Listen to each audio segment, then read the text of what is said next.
vem referenciar que o lobo temporal direito é o local onde o cérebro, a mente e a alma vão convergir no corpo humano e que é isto que pode, então, de alguma forma, explicar estas experiências de quase morte e porque é que, quando estamos em coma, concedemos, então, aceder a estas memórias de coisas que não deveríamos aceder porque não estamos na vigília normal, digamos assim.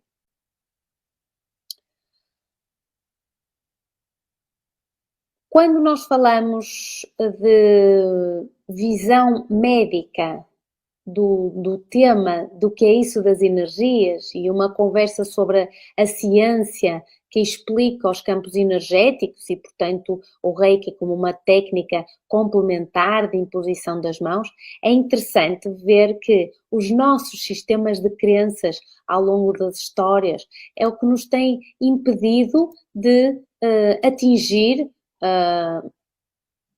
e atingir outros conceitos, explorar outros conceitos da nossa realidade. Há uma frase que eu gosto muito, que é: o sábio pode mudar de opinião, o ignorante nunca. Então, reparem, Galileu, Pasteur, Giordano Bruno, Charles Darwin, todos eles são nomes históricos de cientistas que vieram contrapor conceitos que eram até aquele momento. Então, se nós, tudo o que vemos, tudo o que cheiramos, tudo o que tocamos é energia, e se queremos compreender o universo, temos de o pensar em termos de energia, de frequência e de vibração. Portanto, hoje em dia temos tão bem estudado aquilo que são as radiações, os tipos de onda, as frequências.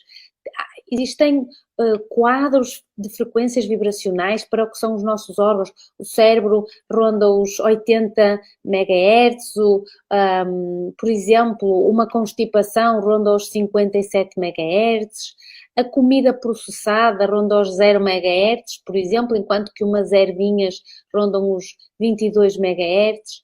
Então, os órgãos, a comida, as nossas emoções também estão, de alguma forma, classificadas em termos de vibracionais. Sabemos que, por exemplo, a vergonha, a culpa, são vibrações, frequências de baixa energia, de baixa frequência e de alto comprimento de onda.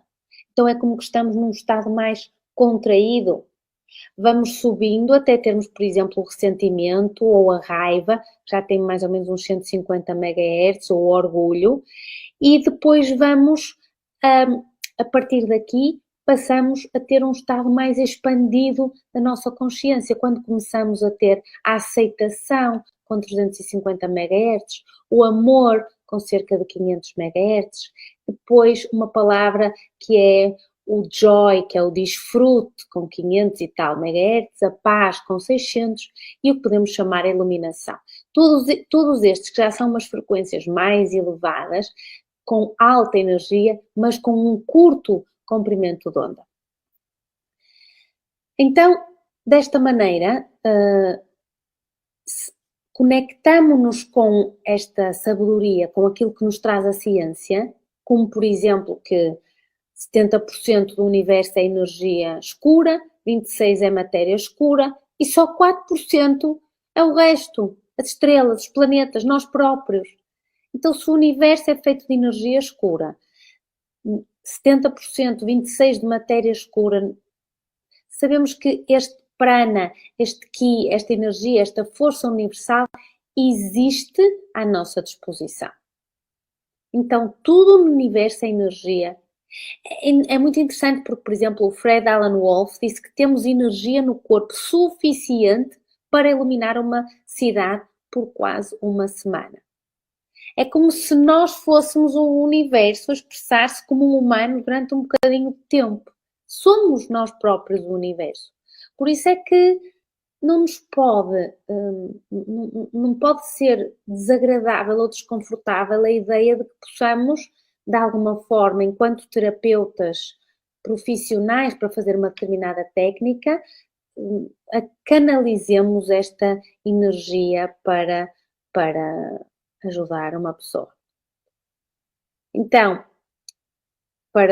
quase para terminar, a revista Nature, número 436, no ano 2005, vem falar um artigo do professor Henry, que é um professor de Física e Astronomia da Universidade de Johns Hopkins, chamado Universo Mental, em que ele diz que o universo é imaterial, mental e espiritual.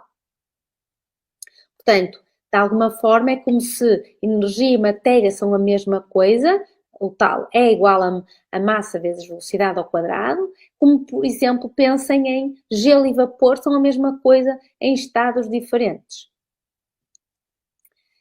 Então, o que é que eu vos quero contar mais sobre o que estamos aqui a falar? É que eu já gravei esta aula 3 vezes, portanto já não sei, porque as outras 2 que gravei, de alguma forma, ficaram sem som, então não me está a correr muito bem esta noite. Não sei muito bem o que é que já disse, que tinha dito nas outras ou que queria dizer-vos agora. Portanto, vou então resumir, porque acho que estamos a chegar ao tempo.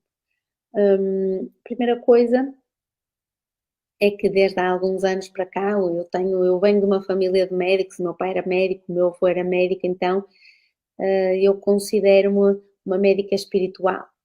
Foi uma grande surpresa entender que nós somos espirituais, somos seres espirituais, a viver num corpo físico durante um bocadinho de tempo. Esta frase fez-me muito sentido, e não o contrário, não é? Somos um corpo e depois vamos para um lado, não. Estamos em algum lado e vimos aqui e temos esta lâmpadazinha que é bom termos acesa a maior parte do tempo. E, portanto, eu considero-me uma médica espiritual ou espiritualizada, o que vocês quiserem.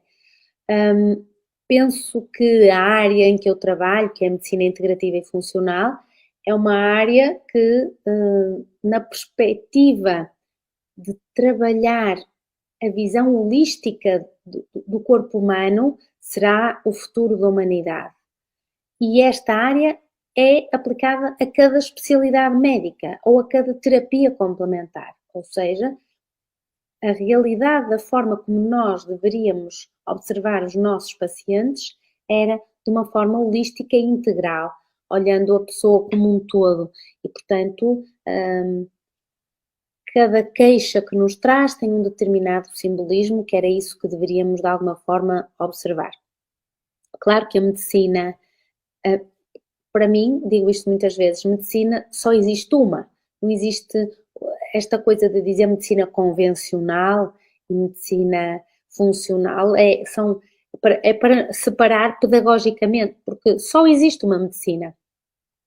E depois vão existir várias formas de abordar o mesmo assunto. A medicina, tal qual aprendemos na faculdade, é uma medicina fantástica, com tecnologia de ponta, fantástica para tudo o que sejam urgências e emergências, e que, do ponto de vista crónico, é que levou a uma determinada insatisfação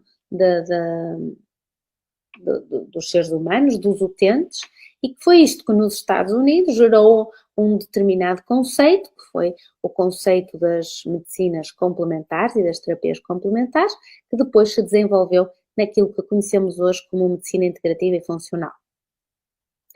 Na minha ótica e na ótica de já algumas pessoas, então este tipo de técnicas, como por exemplo o Reiki, podem ser incluídas nisto que chamamos de terapias complementares.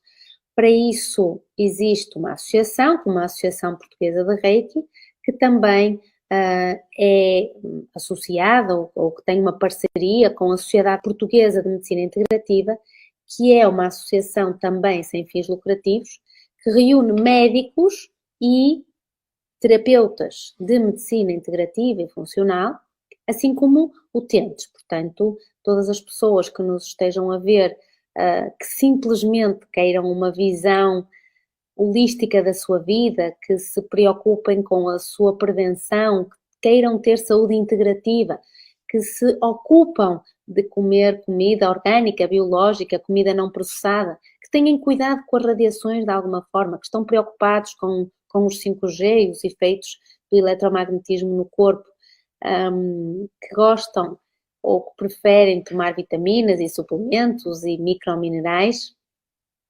são uns bons candidatos a serem sócios e a apoiar-nos e a ajudar a Sociedade Portuguesa de Medicina Integrativa, que tem colaboração com a Sociedade Europeia de Medicina Integrativa e com outras sociedades em todo o mundo. Então, este tipo de associações, tal como a Associação Portuguesa de Reiki, que eu valorizo, este tipo de congressos que se fazem, que trazem o acréscimo científico a técnicas que efetivamente são científicas e que, lá porque não as conseguimos explicar muito bem, não significa que elas não funcionem.